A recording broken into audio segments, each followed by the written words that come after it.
Do you remember the days when packing up the family for a summer weekend meant piling into a sweltering station wagon with a metal cooler and a bottle of baby oil?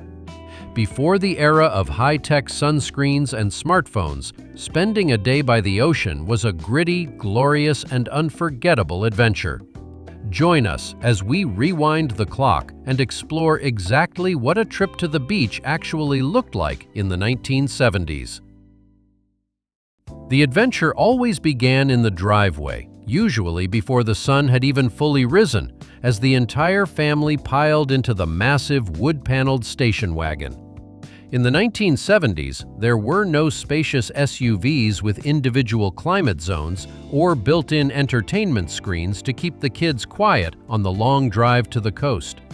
Instead, you were crammed into the back seat, or perhaps even the rear-facing third row, sticking to the scorching hot vinyl seats. Air conditioning was a luxury that many family cars simply did not have, which meant the windows were rolled down all the way, blasting everyone with hot, humid air and the roaring sound of the highway. The AM radio would be crackling through the dashboard speaker, playing the biggest hits of the decade, while parents navigated using enormous paper maps. It was a bumpy, sweaty journey, but catching that first salty breeze rolling in made every mile worth it. Once the station wagon finally hit the sandy parking lot, the grueling task of hauling the gear from the trunk to the shoreline began. There were no lightweight backpack-style beach chairs or easy-to-carry microfiber towels back then. Instead, families lugged incredibly awkward, heavy folding chairs made of tubular aluminum and brightly colored, scratchy plastic webbing that inevitably left deep waffle patterns on the backs of your thighs. The beach blankets were usually repurposed bedding, thick cotton or even heavy wool plaids that seemed magnetically designed to trap every single grain of sand. If your family was lucky enough to bring shade, it came in the form of a massive canvas umbrella with a thick wooden pole that required serious manual labor to twist into the sand. You carried all of this in your arms, dropping items along the way, burning your feet on the scorching sand. Perhaps the most shocking difference between a modern beach day and one in the 1970s was the complete disregard for sun protection. Sunscreen, as we know it today, barely existed, and the concept of SPF was completely foreign to most beachgoers. Instead of trying to block the sun, teenagers and adults actively tried to amplify it, slathering their skin in thick layers of baby oil mixed with a few drops of iodine to achieve the deepest tan possible. The beaches smelled overwhelmingly of coconut and Hawaiian tropic dark tanning oil, while people laid out on reflective foil blankets designed to bounce the sun's rays directly onto their faces. The only sunblock you might actually see was a thick streak of white zinc oxide smeared across a lifeguard's nose. Sunburns were considered a mandatory rite of passage, treated later with aloe vera and a lot of complaining. The fashion on the sand was a vibrant, unforgettable reflection of the decade's bold aesthetic. Terry cloth was the absolute king of beachwear, with women and girls donning brightly colored, moisture-absorbing terry cloth rompers and zip-up cover-ups that felt like wearing a heavy towel. Bikinis featured bold floral prints, psychedelic swirls, and crocheted patterns that looked fantastic until they actually got wet and started to sag. Men and boys wore swim trunks that were noticeably shorter and tighter than anything seen on the beaches today, often featuring bold racing stripes or tropical Hawaiian patterns.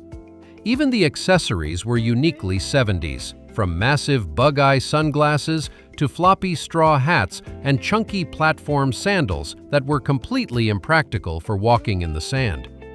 When the ocean breeze grew chilly, out came the bell-bottom jeans and oversized sweatshirts, completing a look that remains iconic to this day. Keeping your food and drinks cold was a monumental physical challenge thanks to the legendary coolers of the era. The undisputed king of the beach was the steel-belted Coleman cooler, a heavy metal box that felt like it weighed 50 pounds even before you put anything inside it. There were no reusable gel packs or lightweight insulated bags. These metal beasts were loaded up with massive solid blocks of ice purchased from the local gas station. Carrying it from the car required two people, usually a disgruntled father and a struggling teenager, gripping the metal handles and waddling across the hot sand. But that heavy box was completely worth the effort when you opened the latch and pulled out an ice-cold glass bottle of soda. It was the absolute centerpiece of the family camp, doubling as an extra seat and a heavily guarded vault for the day's refreshments. Eating at the beach in the 1970s was an exercise in accepting that you were going to consume a fair amount of sand. Long before the days of pristine boardwalk food courts, families packed their own lunches in a chaotic assortment of avocado green and harvest gold Tupperware containers. Lunch usually consisted of soggy sandwiches made with white bread, thick slices of bologna, American cheese, and mayonnaise that had been sitting in the cooler all morning. Every bite came with a distinct crunch as the ocean breeze inevitably blew a fine layer of sand across your lunch the moment you opened the container. To wash it down, you reached for a frosty can of Tab Diet Cola or a brightly colored can of Shasta soda. For the kids, there was always a massive thermos filled with incredibly sweet Kool-Aid that stained your lips red for the afternoon. The soundtrack of a 70s beach day was provided by a symphony of portable radios scattered across the sand, each tuned to the local AM pop station. Before the invention of waterproof Bluetooth speakers, music was a shared, communal experience, whether you wanted it to be or not. Families brought along chunky transistor radios with long, fragile silver antennas that had to be perfectly angled to catch a decent signal. As you walked down the shoreline, the air was filled with a fading mix of the Eagles, Fleetwood Mac, and Elton John, constantly interrupted by loud bursts of radio static. Older teenagers might have hauled out early, heavy cassette players, carefully guarding their precious mixtapes from the damaging sand and the scorching heat. The music provided the heartbeat of the beach, creating a laid-back atmosphere that perfectly captured the carefree spirit of the entire decade. Playing in the waves required a certain level of toughness, as the water toys of the 70s were far less forgiving than modern inflatables. The most popular item was the classic canvas surf raft, a heavy, air-filled mattress covered in a rough, scratchy red and blue fabric. These heavy-duty rafts were incredibly durable, but if you tried to ride a wave and slipped, that wet canvas would scrape the skin right off your chest.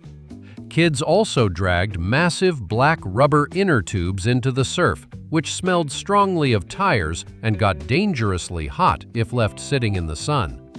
For those trying to catch a wave, there were cheap styrofoam kickboards that inevitably snapped in half by the end of the summer, leaving trails of white foam beads on the shore.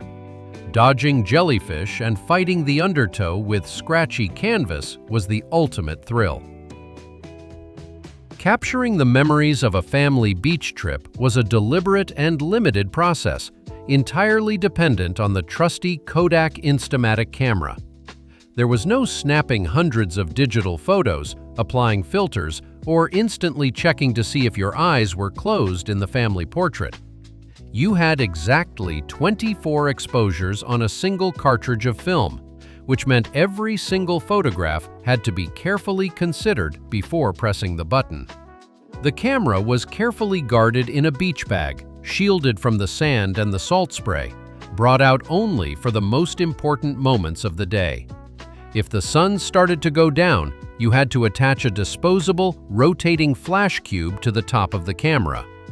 The true magic was the anticipation, because you wouldn't actually see how those photos turned out until you dropped the film off and waited 2 weeks for prints. As the sun finally dipped below the horizon and the lifeguards blew their whistles for the last time, the grueling process of packing up began. The ride home was always a stark contrast to the energetic, noisy drive to the beach earlier that morning. Everyone was completely exhausted, their skin radiating heat from severe sunburns, and their hair stiff and tangled from the dried salt water. No matter how thoroughly you tried to rinse off at the public showers, you inevitably dragged a massive amount of sand back into the station wagon, ensuring the floorboards would be gritty for the rest of the year. The kids would pass out in the back seat, their sticky legs peeling off the vinyl upholstery every time the car hit a bump in the road. It was a quiet journey back to reality, carrying home a collection of beautiful memories that would last a lifetime. What is your absolute favorite memory from visiting the ocean back in the good old days? Let us know your stories in the comments below, and please make sure to subscribe to American Rewind for more incredible trips down memory lane.